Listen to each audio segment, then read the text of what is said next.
여러분 안녕하세요. 따뜻한 대체의학 건강 멘토 정원경입니다. 오늘은 의학의 신인 아스클레피오스에 대해서 한번 이야기해 보도록 하겠습니다. 이 이야기는 제가 대체의학 대학원 다닐 때 이 대체의학 개론에 있는 내용을 바탕으로 하였습니다. 아스클레피오스는 태양의 신인 아폴론과 인간인 코로니스 사이에서 태어나게 됩니다. 어떻게 태어나게 되었냐고요? 제가 지금부터 말씀을 해드리겠습니다. 태양의 신인 아폴론이 코로니스를 사랑하게 돼요. 그래서 코로니스는 아기를 갖게 되죠. 근데 이 코로니스가 어느 날 이스큐스라는 남자와 만나고 있는데 아폴론의 전령이었던 흰 까마귀가 이제 가서 코로니스가 바람을 피운다고 얘기를 한 거예요. 그러니까 화가 난 아폴론은 코로니스 얘기는 들어보지도 않고 활을 쏴서 코로니스를 죽여버려요. 죽이고 나서 이제 후회가 되는 거죠. 내가 왜 물어보지도 않고 코로니스를 죽였을까? 그래가지고 그 흰까마귀를 착 찌르봤는데 그 아폴론의 분노가 얼마나 대단했는지 한 번에 새까맣게 털이 타서 지금의 까마귀처럼 까맣게 되었다고 합니다. 그리고 자신이 사랑했던 코로니스의 뱃속에서 아기를 꺼냈는데 그 아기가 바로 아스클레피오스였습니다. 아폴로는 아스클레피오스를 키울 수가 없어서 그 당시에 켄타우루스 쪽의 왕족인 케이론족에게 이제 아스클레피오스를 맡깁니다. 케이론족은 지혜와 의술이 뛰어난 민족이었어요. 아스클레피오스는 그 속에서 자라면서 자연스럽게 의술을 배우게 되죠. 어느 정도의 의술을 갖게 되냐면 죽은 사람도 살릴 수 있을 정도의 의술을 갖게 돼요. 그러니까 한 번은 페드라라는 여인이 있었어요. 페드라는 자신의 의붓아들인 히폴리토스를 사랑하게 되죠. 그래서 히폴리토스를 유혹했는데 히폴리토스가 완강히 거절하자 페드라는 오히려 히폴리토스가 자신을 능욕했다라는 유서를 써놓고 자살을 합니다. 그러자 부인인 페드라의 말만 믿고 테세우스는 바다의 신인 포세이돈에게 히폴리토스를 죽여달라고 간청을 해요. 포세이돈이 히폴리토스를 죽입니다. 그러자 아르테미스가 히폴리토스를 아스클레피오스에게 이제 데리고 가서 살려내라고 명령을 합니다. 아스클레피오스가 히폴리토스를 살려내죠.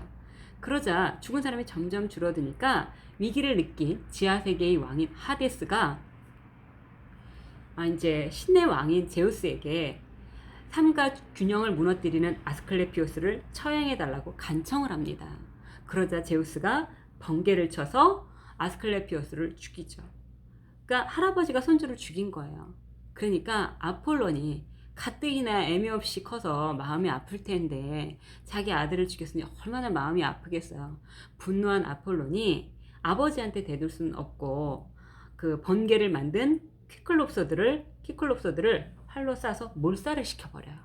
그러자 제우스가 더 이상 자기 아들하고 이렇게 싸우면 좋을 게 없으니까 이제 그 죽은 아스클레피오스를 신으로 부활시켜요. 신으로 부활시켜서 이제 별자리, 뱀 주인 별자리를 만들어주죠. 여러분, 아스클레피오스가 어떻게 뱀이 어떻게 아스클레피오스를 상징하게 되었는지 아세요? 거기엔 또 사연이 있어요. 그러니까 제우스가 번개를 쳐서 글라이코스를 죽여요. 그러자 아스클레피오스가 글라이코스를 치료하던 중에 뱀 한 마리가 어슬렁어슬렁 기어 들어오는 거예요. 너무 무서운 아스클레피오스는 지팡이로 뱀을 죽여요. 그랬는데 또 조금 뒤에 뱀 한 마리가 입에 약초를 몰고 어슬렁어슬렁 오는 거예요. 그러더니 그 지 입에 있던 약초를 그 죽은 뱀의 입 위에 올려놓자 그 죽은 뱀이 살아나는 거예요. 그것을 보고 아스클레피오스가 이거야! 라고 깨달은 아스클레피오스가 약초를 이제 글라이코스 입 위에 올려놓죠. 그렇게 해서 이제 글라이코스가 살아나게 돼요. 그 뒤로 아스클레피오스는 뱀을 존경하고 자신의 지팡이에 뱀 한 마리가 이렇게 휘감고 있는 모습을 자신의 상징으로 여기게 됩니다. 그 뒤부터 이제 의학계에서, 그러니까 WHO를 비롯해가지고 대한의사협회라든가 이렇게 전 세계 여러 나라 의학계에서 지팡이에 한 마리 뱀이 휘감고 있는 모양을 바탕으로 해서 로고를 만든다고 합니다. 여러분, 그리스 시대의 뱀은 지혜와 의술과 부활을 의미하는 그런 동물이었다고 하고요. 여러분, 소크라테스가 마지막에 죽으면서 유언으로 무엇을 했을까요? 뭐라고 했다고요? 악법도 법이다? 땡! 아니에요. 소크라테스는 이제 그 아스클레피오스에게 닭 한 마리를 바쳐달라고 유언을 했다고 합니다. 이 이야기는 그 당시에 이제 질병이라는 고통으로부터 이제 벗어나면 이제 질병이라는 고통으로부터 벗어나면 그 당시에 의학의 신인 아스클레피오스에게 닭 한 마리를 바치는 그런 풍습이 있었다고 해요. 그래서 이제 소크라테스가 이제 역설법을 쓴 거죠. 내가 인생을 고통으로 본 거예요. 내가 인생이라는 고통으로부터 죽음을 통해서 완전한 치유를 얻게 되는데, 그렇게 되면 이제 친구 크리톤에게, 친구야, 내가 아스클레피오스에게 닭 한 마리를 바쳐야 되는데 내가 죽으니까 네가 내 대신 바쳐달라고 얘기했다고 합니다. 여러분, 아스클레피오스는 에피온이라는 여자와 이제 결혼을 합니다. 그래서 3명의 아들과 5명의 딸을 이제 얻게 되는데요. 이제 모두 건강과 이제 질병에 관련된 일을 했는데, 아내 에피온은 통증을 줄여주는 일을 했대요.